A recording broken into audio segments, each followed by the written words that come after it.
Hello, good morning बच्चों। NCERT class 9th biology.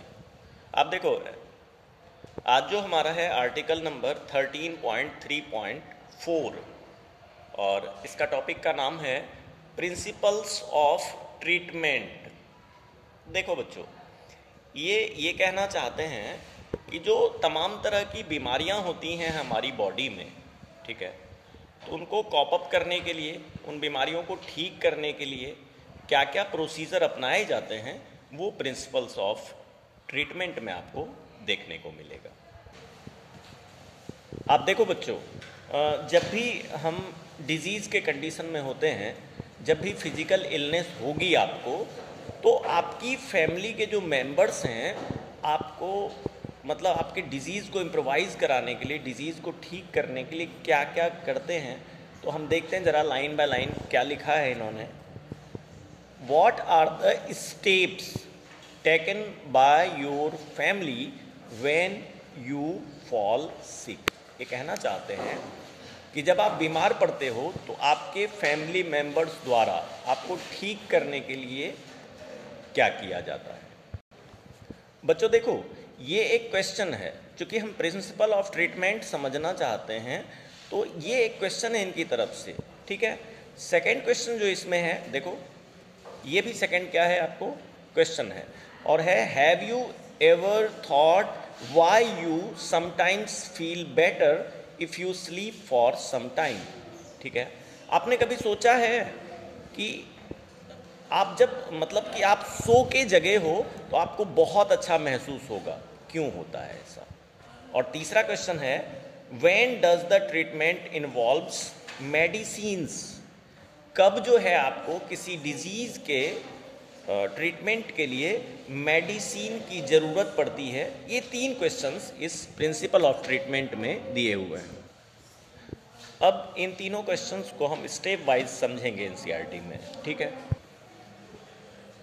अब आप देखो, ये तीन क्वेश्चंस हमारे पास हैं और कंप्लीट पैराग्राफ है। यदि आपको मेडिसिन को मतलब इन्वॉल्वमेंट कब होगी ट्रीटमेंट में, ये थर्ड क्वेश्चन हमारा है, ठीक है। When does the treatment involve medicines. आप देखो नेक्स्ट पैराग्राफ है based on what we have learned so far it would appear that there are two ways to treat an infectious disease. और आप बच्चों जानते हो कि इन्फेक्शियस डिजीज ऐसे डिजीज़ को कहते हैं जो पर्सन टू पर्सन स्प्रेड होता है, उसको हम बोलेंगे इन्फेक्शियस डिजीज़। तो इनका कहना है कि दो तरीके होते हैं इन्फेक्शियस डिजीज़ को कंट्रोल करने के। तो फर्स्ट तरीका देखो क्या है बच्चों, one would be to reduce the effects of disease. ठीक है, आपको ट्रीटमेंट में क्या करना है कि कोई बीमारी किसी पेशेंट को हो गई तो उस बीमारी का, उस डिजीज़ का कम से कम इफेक्ट हो बॉडी पे, इस बात का ध्यान रखना है। एक तो तरीका ये हो गया to reduce the effects of the disease, और दूसरा तरीका है and the other to kill the cause of the disease. देखो दूसरा तरीका ये रहेगा कि जो बीमारियों के कॉजेटिव एजेंट होते हैं उनको हम किल कर दें, उनको हम मार दें थ्रू वैक्सीनेशन या मेडिसिन। तो इन चीज़ों की जानकारी हमें आगे मिलेगी। मूल बातें, दो बातें आपको पढ़नी है। एक बात तो ये कि जब ट्रीटमेंट हम करेंगे तो हमें डिजीज़ का इफेक्ट कम करना है पेशेंट पे, पहला। और दूसरा ये है कि आपको जो पॉजिटिव एजेंट्स हैं डिजीज़ के, जैसे बैक्टीरिया है, वायरस है या और भी दूसरे टाइप के ऑर्गेनिज्म, ठीक है, तो उनको हम क्या करेंगे, किल करेंगे। अब आप देखो नेक्स्ट क्या है, for the first we can provide treatment that will reduce the symptoms.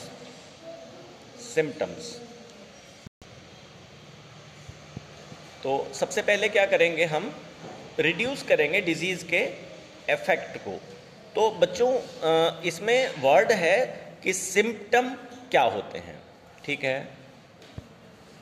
आप देखो, सिम्टम जो वर्ड है इसका मतलब होता है इन्फेस्टेशन ऑफ डिजीज, कि डिजीज के जो इफेक्ट क्रिएट होंगे बॉडी पे, ठीक है, उसको हम सिम्टम्स बोलते हैं। ठीक है,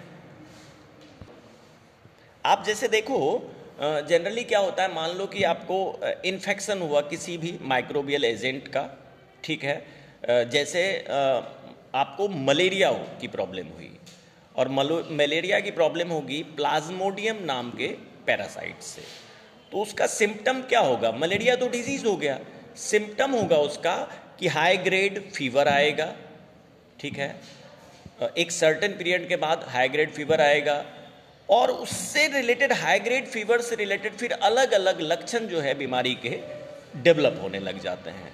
अब देखो जरा, the symptoms are usually because of inflammation, ठीक है। For example, we can take medicines that bring down fever, reduce pain और लूज मोशंस। क्या कह रहा है कि एग्जाम्पल के तौर पे मान लो कि आप मेडिसिन लेते हो और मेडिसिन क्या कर रहा है? फीवर को कम कर रहा है, ठीक है, दर्द को कम कर रहा है, और लूज मोशंस को भी क्या कर रहा है? रिड्यूस कर रहा है। We can take bed rest so that we can conserve our energy. आप बात समझना, हमारा जो सेकंड क्वेश्चन था वो ये था कि जो हम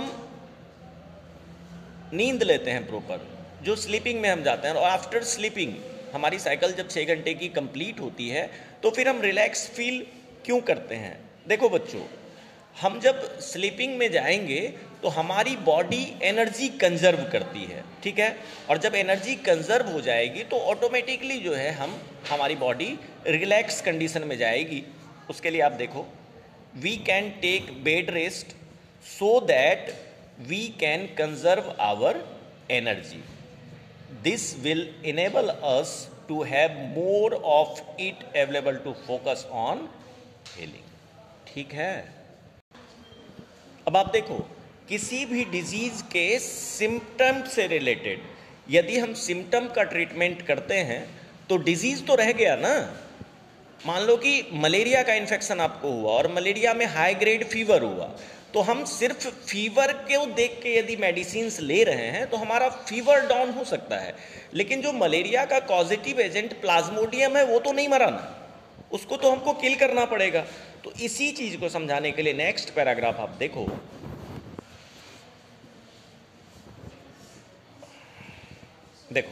but this kind of symptoms directed treatment by itself will not make the infecting microbes go away and the disease will not be cured।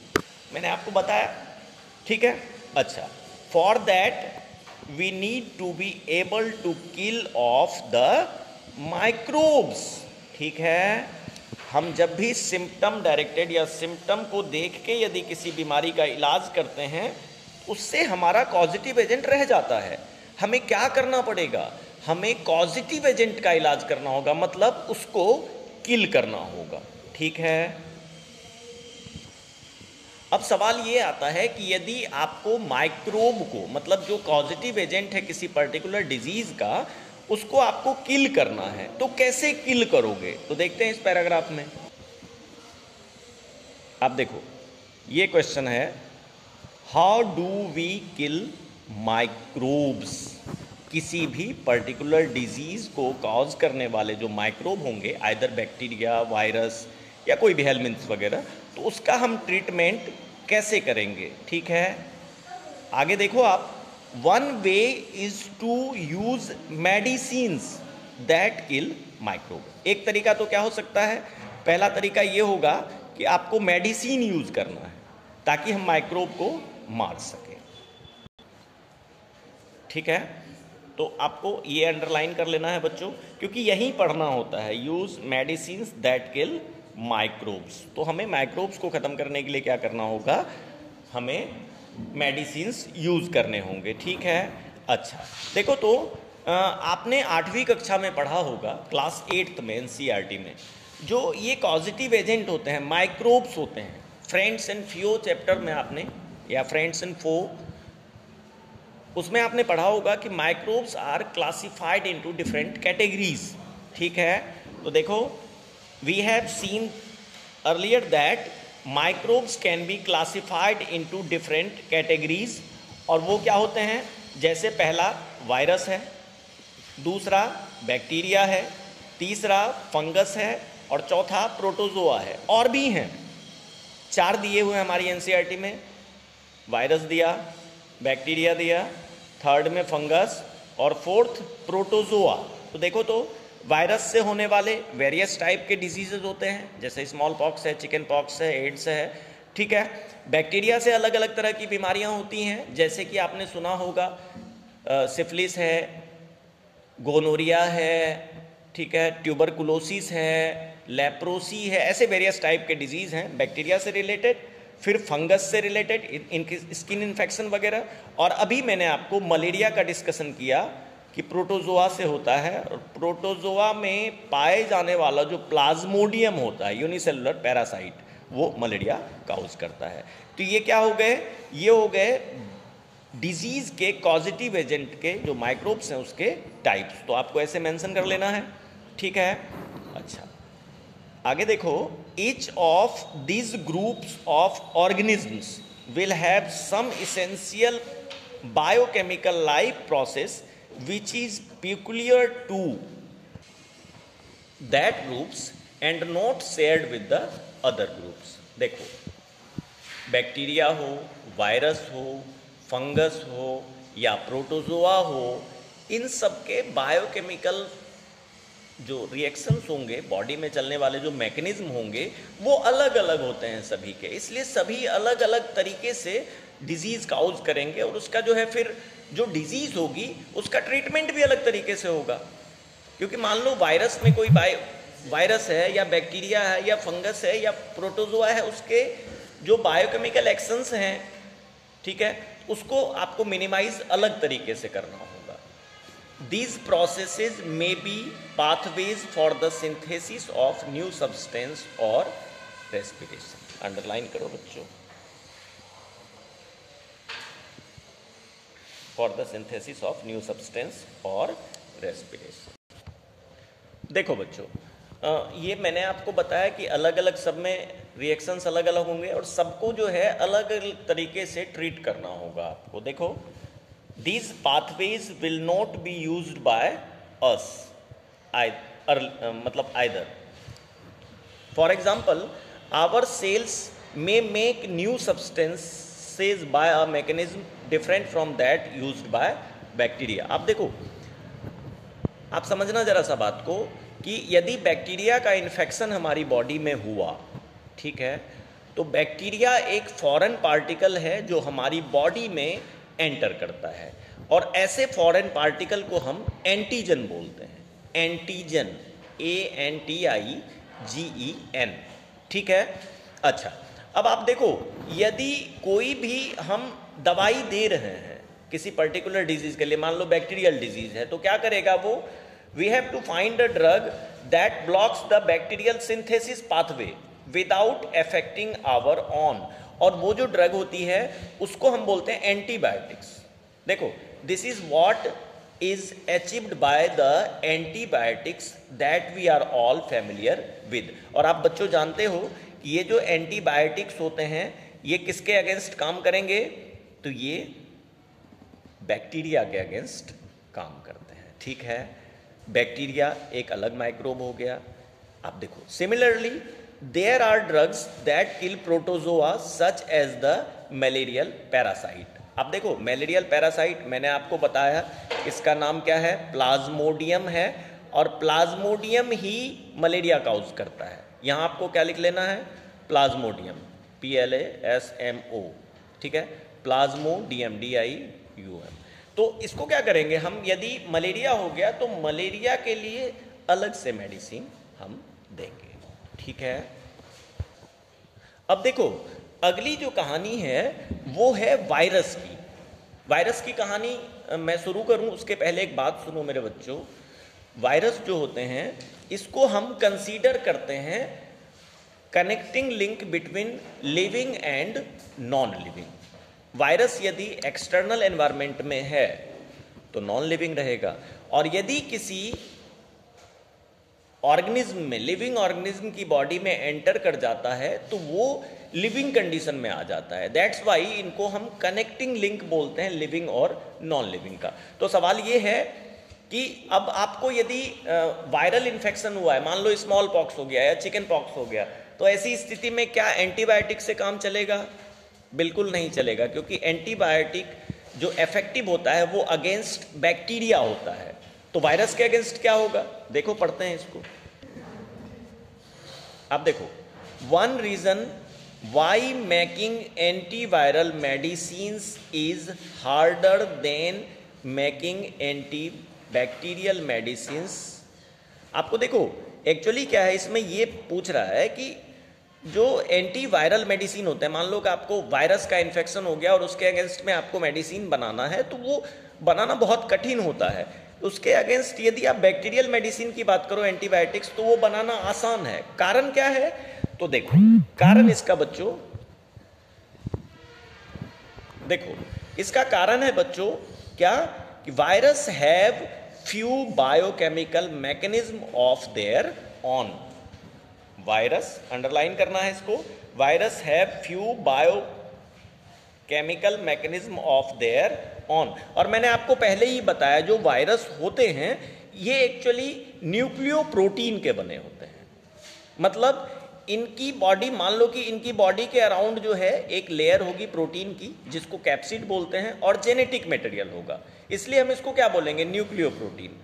और आप जानते हो कि जब जेनेटिक मटेरियल की बात होगी तो वो डीएनए हो सकता है और आरएनए हो सकता है, ठीक है। तो इनकी ऐसी स्थिति में ये क्या करेंगे? तो they enter our cells and use our machinery for their life process. मैंने आपको पहले ही बताया कि जब ये एक्सटर्नल एनवायरनमेंट में रहते हैं तो नॉन लिविंग होते हैं, और जब किसी भी लिविंग ऑर्गेनिज्म की बॉडी में एंटर करेंगे तो वो फिर हमारे सेल्स को यूज़ करते हैं, हमारी मशीनरी को यूज़ करके अपने लिए डिजायर्ड प्रोटीन बनाते हैं और हमारी बॉडी में जो है डिजीज काउज करेंगे। This means that there are relatively few virus specific targets to aim at, ठीक है। अच्छा, ऐसा नहीं है कि वायरस के अगेंस्ट जो है एंटीवायरल ड्रग्स नहीं बन रहे हैं। बहुत एडवांसमेंट हुई है हमारी मेडिकल इंडस्ट्री में, तो अब जो है कुछ इफेक्टिव ड्रग्स बनाए जा रहे हैं। जैसे कि आप देखो HIV इन्फेक्शन की बात इन्होंने करी है, देखो तो जरा, डिस्पाइट दिट लिमिटेशन, कौन से लिमिटेशन की बात कर रहा है? तो लिमिटेशन ये है कि आप वायरस के अगेंस्ट इसलिए ज़्यादा मेडिसिन नहीं बना सकते, इफेक्टिव मेडिसिन नहीं बना सकते, क्योंकि वायरस की कोई प्रॉपर बॉडी डिज़ाइन है नहीं। किसको टारगेट करोगे आप? ठीक है। There are now effective antiviral drugs, for example the drugs that keep HIV infection under control. तो हम क्या करेंगे इसमें जो हम थेरेपी करेंगे, जो दवाइयाँ देंगे HIV इन्फेक्शन में, आप जानते हो ह्यूमन इम्यूनो वायरस है ये, और इससे जो बीमारी होती है हमारी बॉडी में वो है एड्स, AIDS, ठीक है। तो अब जो है इसके लिए क्या करेंगे हम, कुछ ऐसी दवाइयाँ बनाई गई जो हमारे इम्यूनिटी को बूस्ट करती हैं, ठीक है। तो ये था हमारा आर्टिकल नंबर 13.3.4, और आपको थॉरोली जो है इसको फिर से पढ़ना है, और क्या क्वेश्चंस हैं आपके वो सेंड करना है। कैसा लगा आपको ये भी बताना है। Thank you so much.